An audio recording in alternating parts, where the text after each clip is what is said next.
The sky was very dismal on the day I came back from Australia, and in all honesty, it reflected my mood almost perfectly.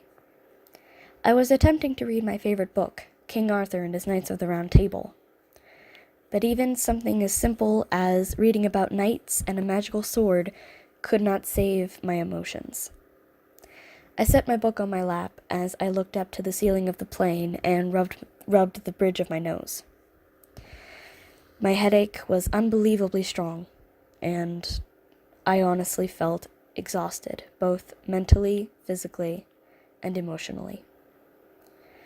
I spoke very quietly to myself as I reflected on everything that occurred. This is bullshit, I spoke to myself, clearly displeased with my current situation. The exhaustion weighed on me as I began to fall asleep. I woke up to the wheels landing on the ground violently, shaking me awake. I had finally made it to the U.S.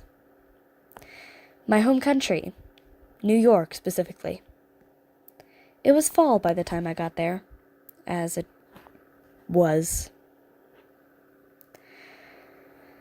So I walked through the city.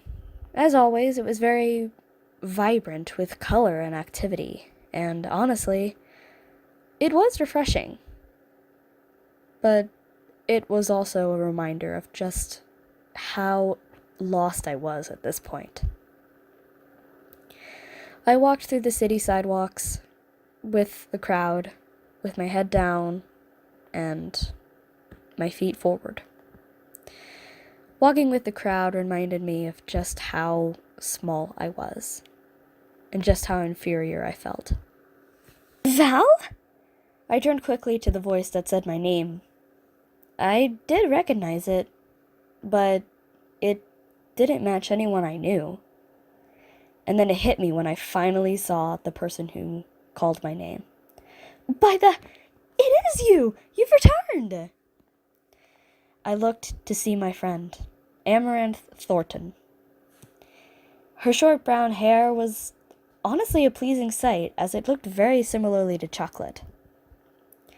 And despite the fact that I did not like chocolate myself, I personally loved the color, especially when it was on her hair.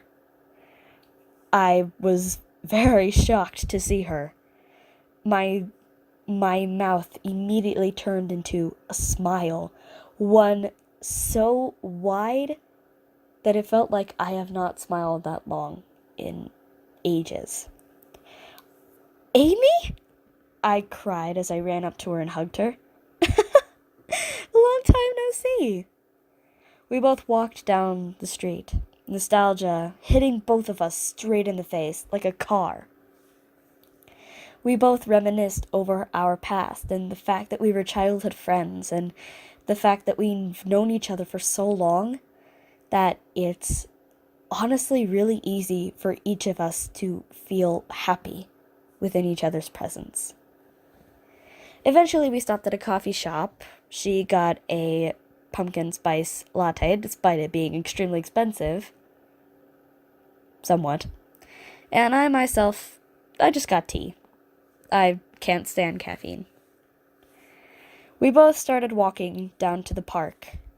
And when we got to the park, we sat on the old Fortune's bench, which was always said to have led you to your destiny, which it's a fun tale, but it never really made sense to me. For those small moments, I forgot about my entire dilemma, the whole reason why I returned to America. I completely forgot it all. So how's your job been treating you? I asked, probably knowing the answer at this point. It's as normal as you can get for a trauma psychologist. Amy spoke very simply, as she always did with her job.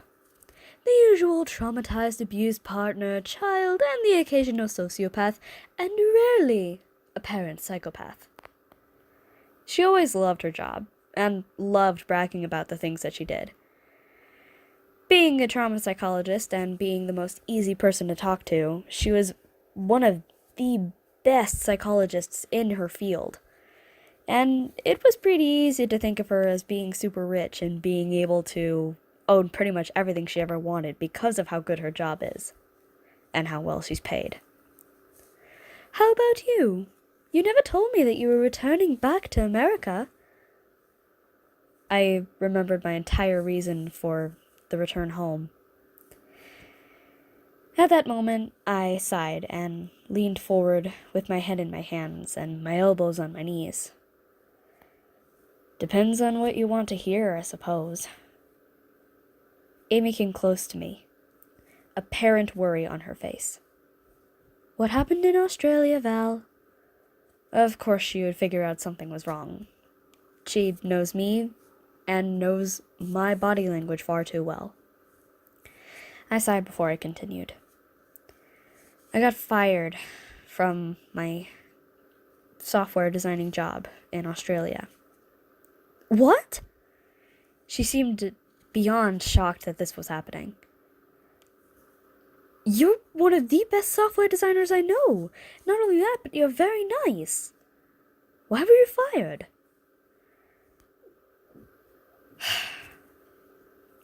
I kept my American citizenship because I still wanted to keep in contact with my family and you. And because Australia doesn't allow dual citizenship, I got fired after my first month there.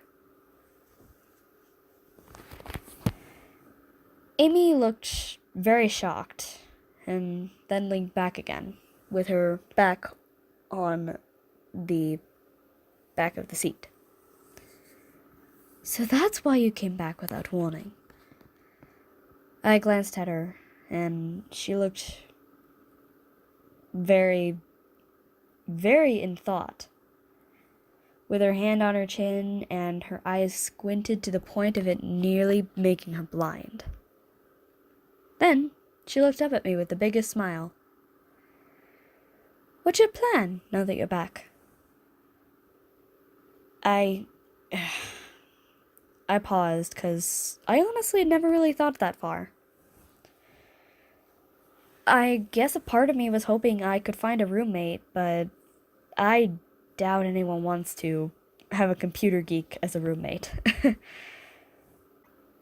The awkward laughter kind of made everything stand still for a moment. And then I heard the biggest, loudest laugh from Amy. Bigger than I've honestly ever seen. And it was a little bit surprising at first. The snorting that she made only added to my confusion. What? My voice was piqued with interest, but also a small amount of concern. Amy's laughter became almost fading like an echo, and she wiped her tears away from her eyes and stood up with a smile. I think I know someone who can help you there. My eyes widened with shock as I stared at my wonderful yet very unpredictable ally. Really?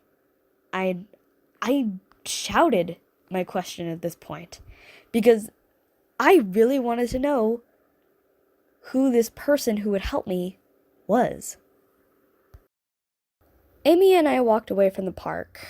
She was leading with the biggest smile and the biggest march that I've honestly ever seen in a while, and last time I saw that was when she was proven right after I was harassed by ducks I was trying to feed. But seeing her so cheery didn't exactly help my confusion or my worry. I was steeling myself for what she was going to show to me, because honestly, knowing exactly how unpredictable she can be with ways to cheer me up, it was kind of hard to be excited without having just a bad feeling. Not a bad feeling, but more a feeling I should be careful. I was struck out of my thoughts as I bumped into her back. Apparently, Amy had stopped walking, and I didn't notice. And every expectation that I had as to where we were going, it all went completely out the window, because we were literally in front of the library. I began to say before Amy shouted. "Welcome to the Arthurian Library, a place where a collective of books are surrounded by these beautiful, fortified walls." Amaranth shouted as she spun around and spread her arms high in the air. Her smile was literally embracing the open air as her teeth shone very, very brightly. "Why are we here? I thought we were going to talk to someone in the house. In like a house or something." I pointed at the library to emphasize my point.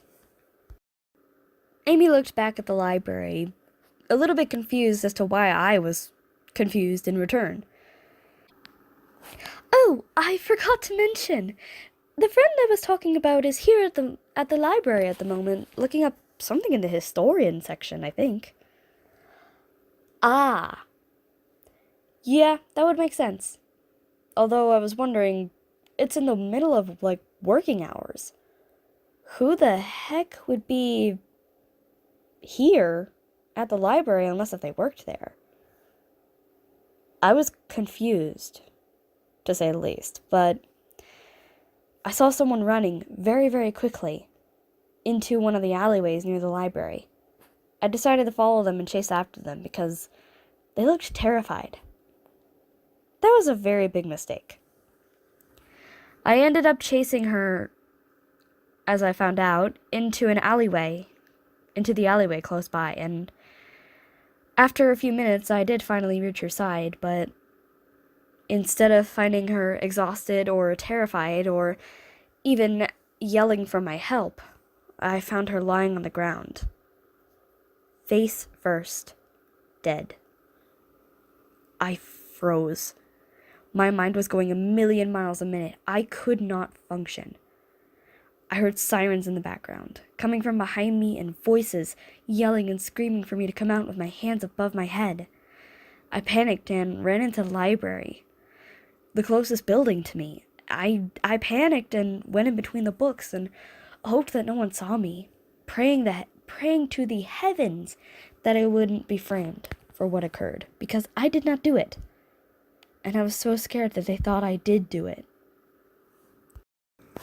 I scurried through an unnamed section of the library, and I was peeking through every gap in the books to see if there was anyone following me. And thankfully, no one was following me. But after a couple seconds, I saw two widened eyes staring at me through the gap. I nearly screamed as I scurried back and hit the shelf behind me. I looked up to a sign above the bookshelf in front of me to see history written there. I suddenly remembered my interaction with Amy shortly before the incident happened. That a friend of hers was in the history section, looking up something. I put two and two together quickly, despite my stress and anxiety, and hopefully knew, that she was an ally. I began before she spoke to me. Are you friends with Amaranth Thornton?"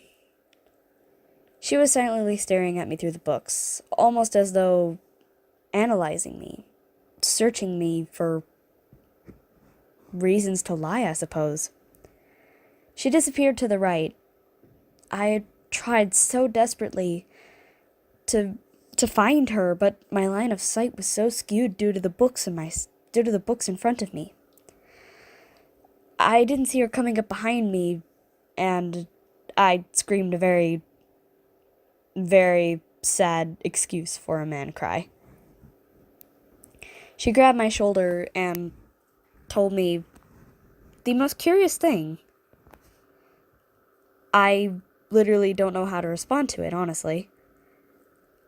"I don't know who you're talking about. I've never met Amaranth Thornton, whoever she is."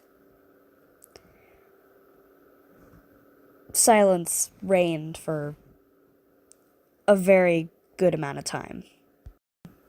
"Now, would you mind explaining why you were stalking me?" She spoke very, very skeptical of me, and I honestly felt offended. Stalking is following someone you're still emotionally or sexually attached to for a long period of time, thus ruining the life of the person they stalk. The woman seemed a little bit amused by my answer, Besides, why would I stalk someone who I literally do not know? I've never met you before, and apparently neither has my friend Amy. The woman started to walk over to a chair and sit down and look at me as though she were an amused villain, trying to see how much I could react to her own responses. Well, I mean, you can't really know. Some game designers and software designers have a tendency to be a little bit over-attached to people they know. Well, from my own experience, anyway. Besides, you were recently fired from Australia and moved back here to start new. So, I suppose I could honestly have expected anything from you. I suddenly realized that she analyzed me somehow for my career and who I was and where I just recently come from. How did I know about you? She completed my sentence before I could even try to form it. I can discuss that later, but right now, there's something that I need to do. The woman began to pick a book from the bookshelf and literally started reading it in front of me, as if completely ignoring my presence. It was honestly kind of annoying. I tried to get her attention back without being too rude or without being too loud because it's a library and people need to read. But there was just so much I can do without causing people to get attention onto myself. I've tried waving, and I've even tried going up to her and tapping her on the shoulder. Nothing I've done has worked. Until I realized that the book she was holding was glowing. I saw the pages literally flip themselves and the words flying off of the pages in a glowing river of cursive and weird languages I could not even decipher. And suddenly, so many words started surrounding both me and the woman that I honestly had no idea where I was. The light was so blinding. And then I woke up in what seemed like a dark hallway. The woman was there with me, and she tapped me on the shoulder, telling me to wake up. I could tell that this was kind of a serious matter, as the snarky smile she had before no longer existed. It was left with a blank, almost emotionless face. Don't make any emotions. Make any emotion and they will take your face away. More confusion started but erasing any other thought I had. Why? Don't make any faces, I've told you. Could you explain, please? Later. Right now, we have to talk to the council. I thought this was stupid, and I began to get up, but she grabbed my hand and forcefully got me up and continued to hold my hand. What is happening? Just follow my lead. Please. So I did. I could tell that it was serious, and I don't think I had anywhere else to run at this point. We continued to walk down the hall. I was keeping an eye on her feet as to make sure I was following her exact footsteps. I was honestly too scared to even try walking on my own. And I was also confused, and you could say that my soul has practically left my body at this point. I felt like I wasn't even moving on my own, like someone else was moving me. Merely seconds later, we reached a really large room. It was almost egg-shaped, as I could see that the ceiling met into a single point, with, I think, over like 10 sides to each. But in the middle of the room, that was where we stood. And looking around, I thought I saw faceless statues, but they ended up being complete and utter living people that had no face to speak of. I have a feeling that what she was telling me about the emotions was true, and I hoped to all the world that it wasn't.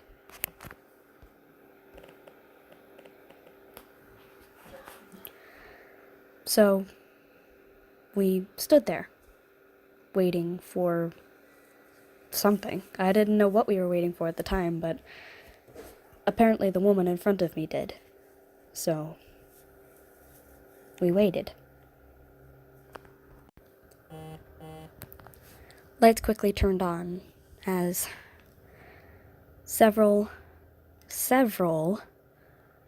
maybe 5 pedestals began to appear. Each one had a person standing on top of it. It looked as though they were statues, completely emotionless, but I figured that they were people, since now knowing that apparently if you do show emotion in this world, then you do end up getting shot in the face with an emotion eraser. "Iron Wolf," said one of the voices. "You've not only brought a mortal here, but you've also...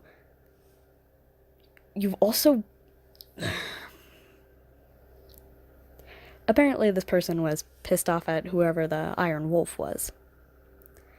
"Listen, the mortal you see in front of me is very important for this investigation. Just, look, hear me out, alright?" Apparently the woman I was with was the Iron Wolf. For what reason she had that name, I don't know. But at least we're on a name-to-name basis now at this point.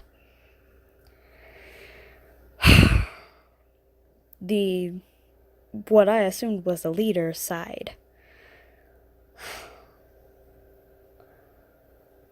"Iron Wolf, you are one of our most stubborn and most intelligent workers. Why have you decided to both break protocol and expose us to a mortal for the sake of an investigation that will possibly mean absolutely nothing?" Okay, when you say it like that, it sounds weird. She seemed very awkward about this situation, almost seeming like she was uncomfortable talking about this. "But listen, I'm tracing some magic on this guy." Everything paused, including myself. Magic? I've never even used magic, let alone knew that it existed. And apparently, the people that she was talking to had just as much confusion as me. Apparently, it was weird to think that I, of all people, had magic. Understandable, of course.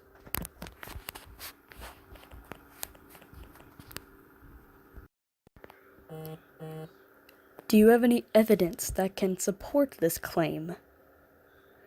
"I do, actually. Apparently... Well, I'm not getting any certain types of magic like pyro magic or necromancy. Nothing like that. It's more of an aura that rarely any human has, honestly. It's a magical aura, just on a human, if that makes any sense. And besides, even if I am wrong, there's no doubt in my mind that I'm still the best agent." I immediately turned flat-faced at that. It honestly sounded like she was a pup trying to negotiate and flirt with a pack of wolves.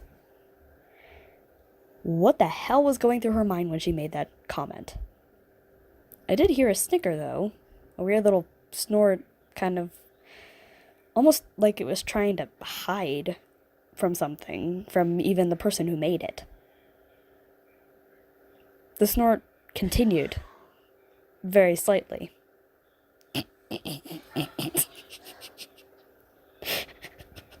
Then it stopped. The leader sighed, very irritated at this point, I think. Fine. If this person can help you with the investigation, by all means go ahead. But if he claims not to have any magic whatsoever, or if he does not help you on this investigation, he is going to lose his memory, and you, well, let's just say you'll be demoted. Yeah, that's fair. That's fair. The issue seemed to be resolved as the man, despite being grumpy, still was very compliant to the request of the woman in front of me. Alright, we're getting a magical reading from Venter Creek, so I suggest you start there. Don't screw this up. I won't, I promise. And so we were off, apparently. We were re-teleported back to, I suppose, was the normal world at this point. But instead of being in the city, we were what seemed like to be in the country. I don't know how that occurred, but it did. And I was honestly too freaked out to even ask questions at this point. I just merely followed the woman in front of me. Stupid now that I think about it, but I mean, there are worse scenarios, I guess. I realized that Venter Creek, this was the place that Amy and I found our first friendship rocks, where we found 2 river rocks and put a little quote-unquote spell on them so that we would never be separated. Those memories, they really do make me happy knowing them. I saw the woman in front of me completely stop. She had stopped in front of a small little twig of a sapling tree, I think. I looked in front of her to see a ring hung on one of the branches. It was a silver ring that was very tiny.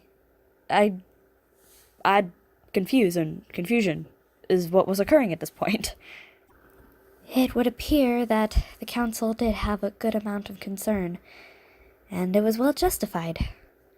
The woman walked towards the ring, and she looked very concerned. Mind explaining to the one that has no idea what's happening what is exactly happening? I spoke as confidently as I could without seeming like a bitch. She turned back to me and looked almost embarrassed, which is odd. Right, so, I'm in the middle of solving a murder that is kind of considered a cold case at this point. A man was murdered, 2 or 3 weeks ago, and he was a member of our organization, and as a result, we have been very concerned about the safety and secrecy of our organization. As a result, the Voyage has been kind of breaking their backs over this investigation, and it would appear that their suspicions of murder for the sake of getting into the organization is true. Why would you say that? I walked closer as I investigated her further. She picked up the ring from the branch and held it in her hand very gently, as if trying not to break it. Placing a ring on a branch, in particular a ring that was given to you by the organization, it's a sign that you're in danger, and the organization too. It's a very random little message, but it's one that honestly never is wanted to be heard ever, anywhere. I jolted in surprise as I learned the truth. So, what exactly is a secret society? I have no idea what you're talking about. She turned to me and sighed. Apparently, she was hoping to reveal this information much later. The organization that I'm a part of is called the Order of the Voyage. Basically, what we're in charge of is maintaining order and secrecy of both the physical and non-physical world. So, technically, in your case, you would consider it to be Men in Black, I suppose. Except we don't have guns or anything like that. We just have magical backgrounds, and in particular, our organization deals with both magic and creatures of both supernatural, fanciful, and extraterrestrial means. My eyes widened at this. Honestly, it seemed totally true at this point with everything that I've just seen. Teleportations, and I'm assuming some type of magic, and yeah, honestly, I believe her 100% at this point. So, you said I had magic. Do you know what kind? Like I said, I have no idea. If I knew, then you probably wouldn't even be here. I'd probably be taking a sample of your magic and using it the way I normally would. But, however, I have no idea what magic you hold, so I can't exactly take it from you. I'd need to know what magic you have before doing so. That was both very informative and slightly freaky. But I continued to listen. She explained that this mission was going to be very dangerous and possibly it would be deadly. So, I suppose she asked a very well-known and very understandable question. You need to be committed to this before you start. If you want to help me solve these murders, then I'll see what I can do about getting you off of your, little framed issue. But, honestly, there's only so much I can do if you're not in the organization, and once you're in the organization, you need to commit, or else they'll pretty much kill you. Silence. My eyes widened, and my answer was pretty much clear at this point. Alright, I'll do what I can to help you. The woman smiled as she began to walk away. Behind me towards, I'm assuming, the village nearby. I never asked your name, by the way. We're never on a name-to-name basis in our organization, sadly. As much as it would be nice to know you better, and for you to know me better, at this point, I think we should just stay away from each other in terms of what we know. I consider that fair, and left it at that. I followed behind her, and we began our journey.